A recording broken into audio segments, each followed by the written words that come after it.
Grace and peace. This is Stacy Patrice, everybody. This is day 4 of my Countdown to Clarity, which is a 14-day series that I'm doing, counting down to my Earth Day, which is happening, I don't know, in 10 days. It feels really soon. But I'm enjoying this journey. I thank all of you who have been sending me comments, messages about this journey, phone calls. I really appreciate you watching and counting down to clarity with me, simply because this was something I said I have to do. Even if there are not a lot of people that understand, can identify with, where I'm coming from, if they can at some point in their life resonate with something that was said, I believe that I've done the job that I was meant to do. So today, day 4, what are we talking about today? My goodness. One topic that I've discussed with a couple of my friends, which is really interesting to me because I never really think about this in terms of, this sounding kind of weird, but I think I can admit I'm a love stalker.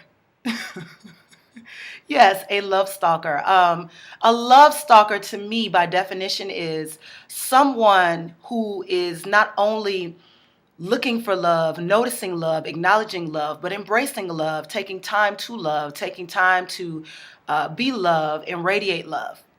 And at different points in my life, I've done maybe 1 or 2 of those, but I'm challenging myself to really allow it to permeate through my life experience, to not just be compartmentalized to, oh, I love if you're like this. So, oh, I love on days when I have that, or when my bank account is to this level, I can really love. And I'm just really looking for the quality and value and the ability to be able to sense love everywhere, check in intuitively and feel, what are the situations and the circumstances that have me notice whether I am surrounded by love or whether I'm radiating love, or can I be loving in the face of people who are not as loving?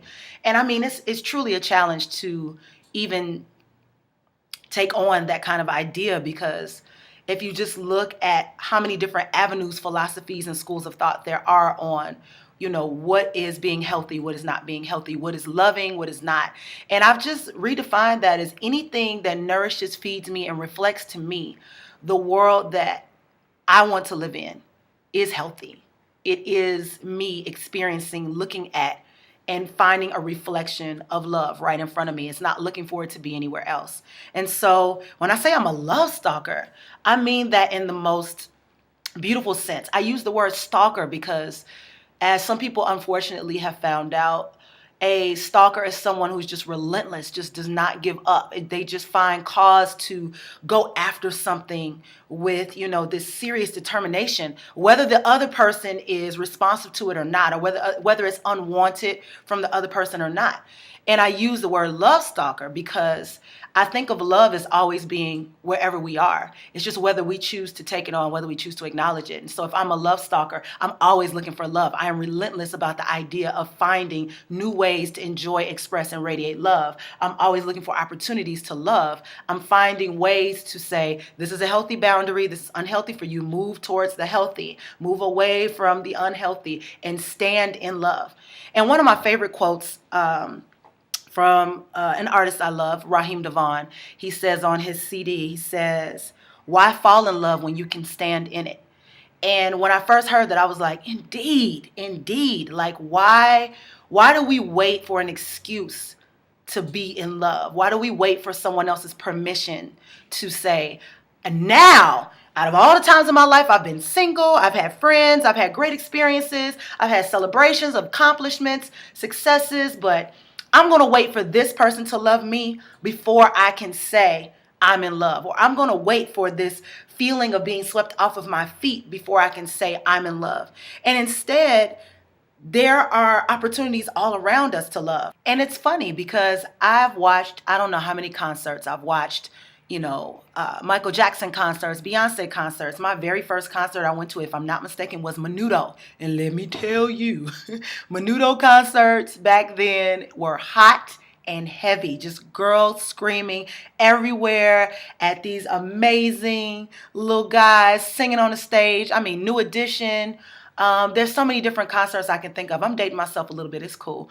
But there's so many concerts I can think of. And what I experienced was like, why are people fainting, passing out, screaming? Like, what is it going on that these people are like, oh my God, hyperventilating? Like, what is causing this? Like, I'm watching the same concert. Like, I don't understand how this is happening.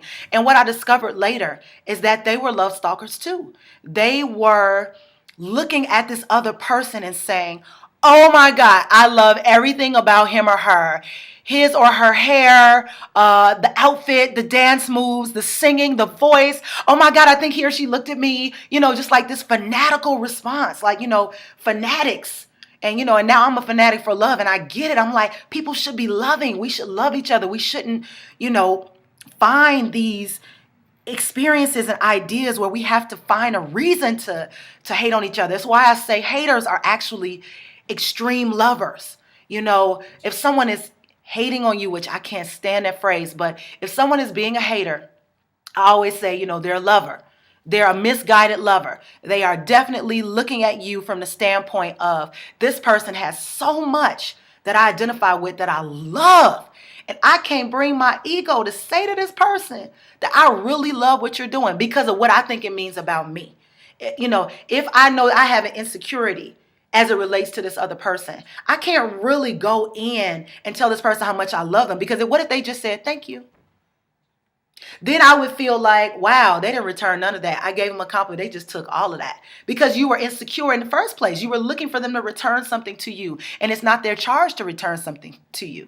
It's also why I say namaste. It's because if I have a great idea, if someone says, oh, I really love what you're wearing, I may say thank you and say namaste right behind it. The thank you is to acknowledge that they gave me a compliment. The namaste is to say, I see the light in you as you see the light in me, and I greet that. I know that if I can do it, you can do it too. Namaste.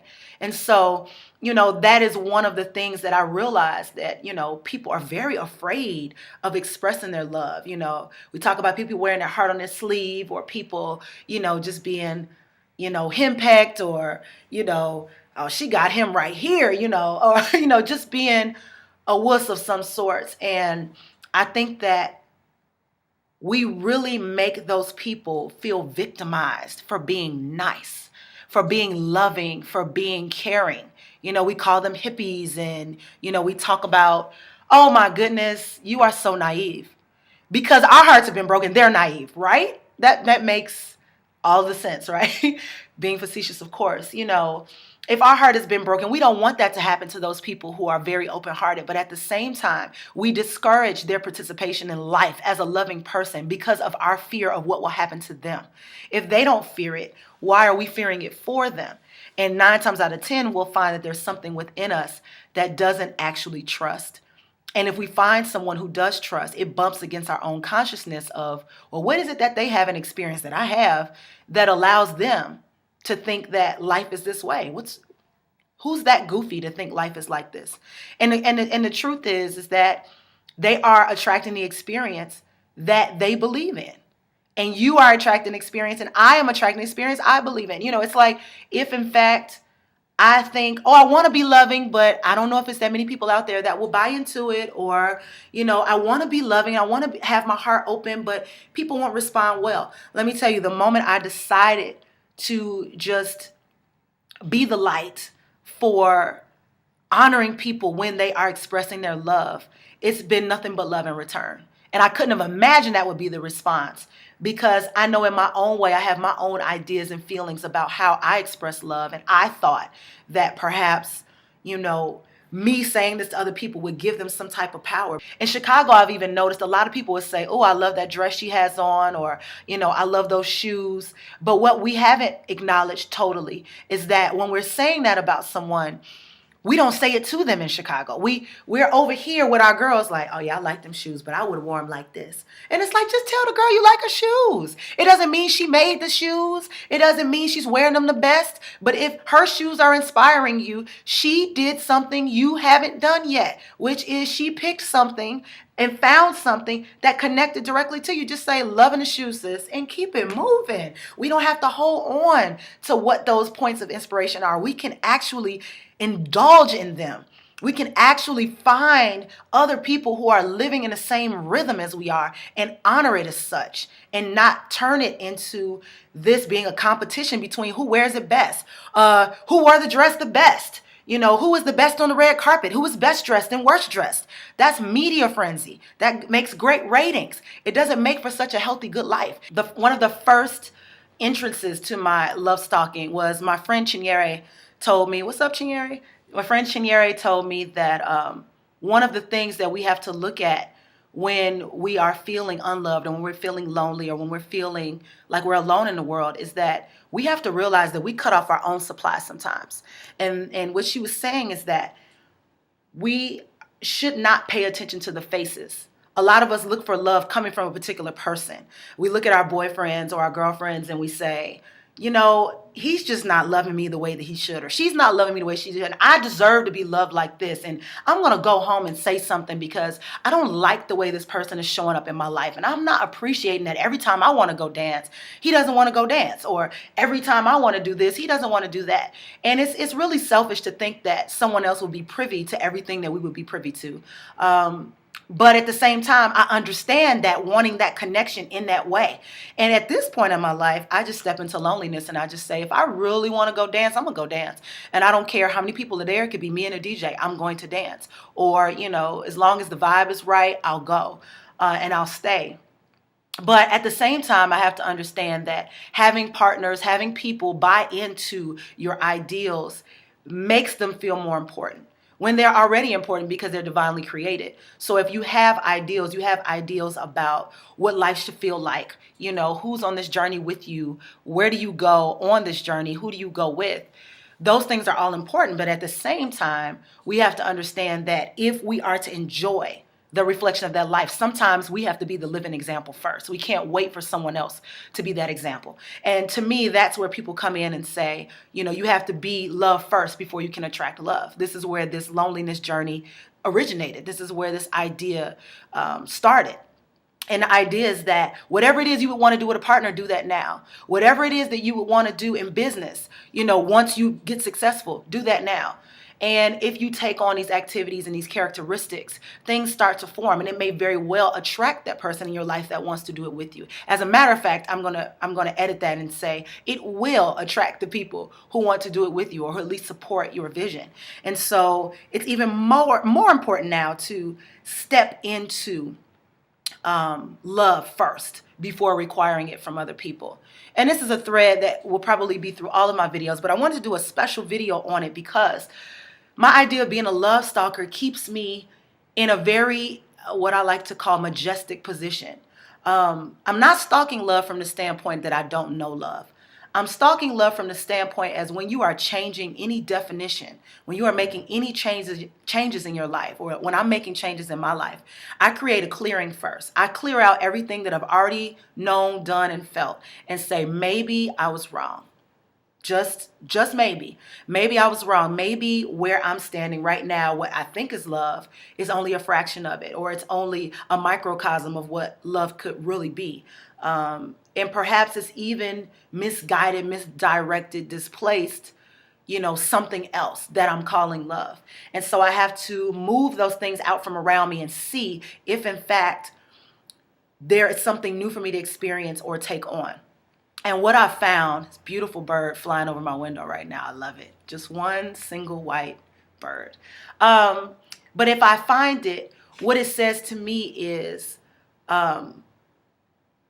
creating that clearing and creating a space to experience love in a new way is even an act of love in itself.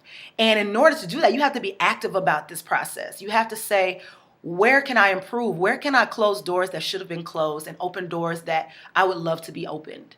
Where can I improve as a person, speak my truth, shine my light in a way that maybe I wasn't willing to do before because I didn't really understand why I was doing it. Maybe I thought I was headed to love, but if I'm not forgiving and I'm holding things against people, I'm allowing their power to now own me. And I have to be in a position of power to say, this is the life that I want to create. It's my vision. No one else is responsible for carrying my vision out. I can't put that on a partner. I can't put that on a stranger. I can't put that on a man who walks up to me and says, you know what, girl, I'm in love with you, and expect him to be everything that's up here before he has even gotten a chance to discover that he's not in love with me because he doesn't know anything about me. He might be in love with the idea of me, and I might be in love with the idea of him. But am I going to allow the idea to play out, or am I going to allow the true energy to play out? The true energy of, let me just find a space in which I can experience what I feel in here and what I know up here and what I believe in my spirit. Can I allow the space for that to take place? And my answer to myself is yes. And that's why I'm a love stalker. So sometimes I look at couples, pictures of couples from, the 60s, the 70s, the 80s, when love just seemed to be so free and, just it was dedicated, it was committed. And I look at, these old pictures. Sometimes I Google a couple, just look up, the different manifestations of their love and analyze pictures and look at their pictures and think, I feel or sense something else going on here than maybe what I thought before was love. Or sometimes, when you look at celebrity couples, whether they're out in public or whether they're pictures they take on the red carpet before an event, or whether they are, portraits they've done for a magazine or whatever. If I look at any of the celebrity couples that, rumors are swirling around, what do I feel when I look at them? Because what I feel when I look at them is going to come from my own definition of love. It's going to come from a place that says, my perception of love is informing me all the time about what love looks like when it's being acted upon, when it's being demonstrated. My perception in here spiritually is going to show me and attract me right to the places in which it's being cultivated in the way that I understand. It speaks my language. And sometimes that is different for even friends. I mean, even if you're friends, it doesn't mean you share the same ideas of love. Some people like to be possessed. Some people like to be told, ooh, yes, my man tells me what to do. He told me to sit down. I love it. I don't love that. I do not love that. I don't like that form of love. But I do like a man who has a backbone that can say, you know what, Stacy, I appreciate, your wisdom, your instinct on this, but I believe I have this under control. I'll handle it. I do like a person who is sure and he can take charge in that respect.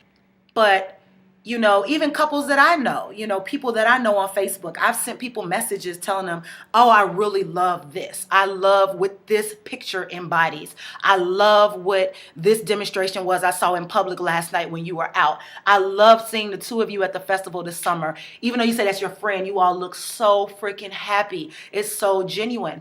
And it comes from a place of just recognizing and understanding what that synergy looks like between two people.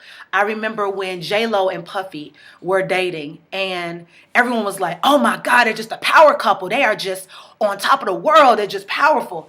And then I remembered that moment where I was like, J-Lo's about to go. Because right at that moment where things got a little rough and tough, it was like, oh, okay, well, this is no longer cute. And as much as I want to stay here, I should probably go. And J-Lo has made that move several times in her relationships, because at the end of the day, that Leo says, my brand and my identity is what I want to push in life. And so I have to keep that going. I have to be with someone who understands that I have to keep that going. And sometimes these other definitions that people place on a woman in Hollywood or on a woman who has this and that are not exactly my definitions. And I totally relate to that.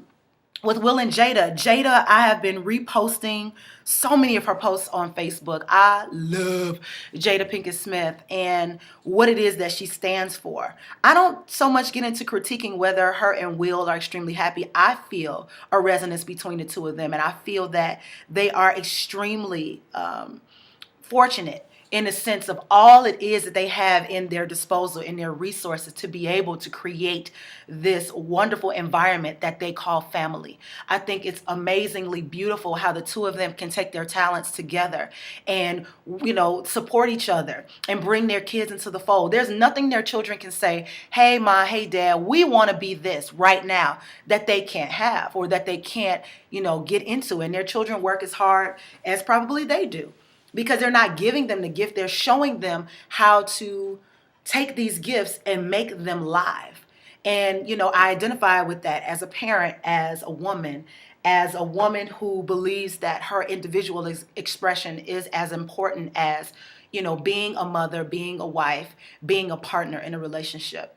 So I highly identify with that. I also follow Supernova Sloan on Facebook. And if you haven't checked him out, please check out Supernova.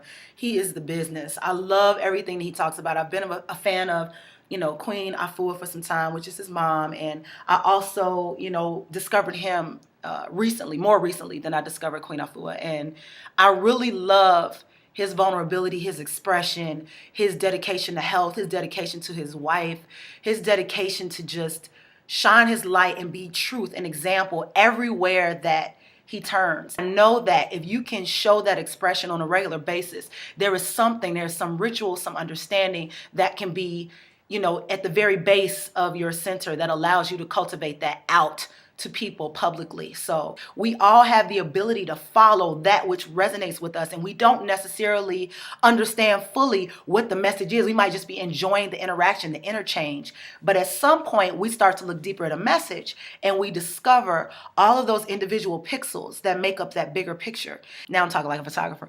We take on those individual pixels, and we look at them one by one and say, oh, these are the components that make up this beautiful picture. And if we just take on what the importance of each individual part of that larger picture, then we can say this plus this plus this equals that. And we can find a way to automate it in our lives and find a way to carry out a consistency in whatever it is we are passionate about. So for me, that's love stalking 101. If you really are trying to find out why you don't attract what you feel in your heart, or why you don't necessarily attract what you believe you deserve, check in again with yourself and see where it is that maybe you're not radiating what you really feel. Are you stopping yourself from being vulnerable because you don't want to be in a position where someone can take advantage of that? Are you living in fear of, well, if I say how I really feel and he sees how early I fall in love with him, he'll think I'm a punk. Well, let him think you're a punk and let him move on.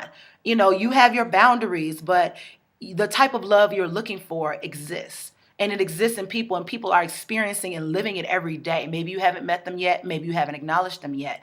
But that experience is cultivating, not just for you, but for everyone's good. And so the key is that when you get to the place where you attract the love that you have stalked, don't stalk them. That's where the stalking stops. Don't stalk the person who gives or presents the love that you've wanted to attract. If you stalk the person, you start to change the chemistry of that stream. You start to get the blocks and the boundaries and the walls and the no's. They start to line up because you have now made that person your God. I'm not asking you to do that. I'm asking you to recognize every unique expression for what it is. Find inspiration in everything around you. Find out where the reflection of you is in everything that you seek.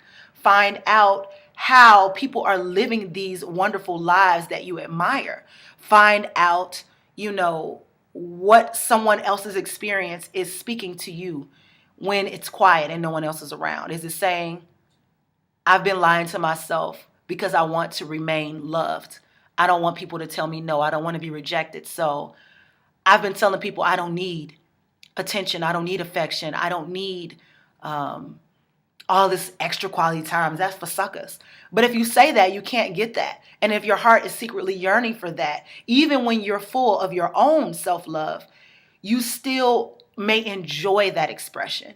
And so just be honest about what you enjoy. It's time to stop hiding. It's time to stop making yourself feel that what you want or what you like to experience is some form of sabotage to the goodness that you'd like to see around you.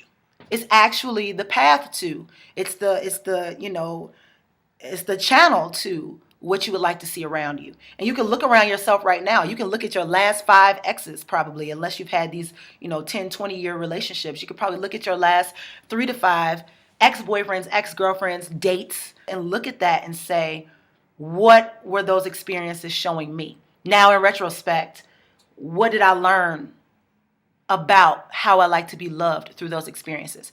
Beautiful, beautiful exercise. I do this maybe once every 4 months or so, 4 to 6 months. And I'll look back at myself and find out, why are these 14 men in my life that are not boyfriends, are not potential boyfriends? Some of them may be married, some of them may be good friends, but I am not to infringe on what they already have in place.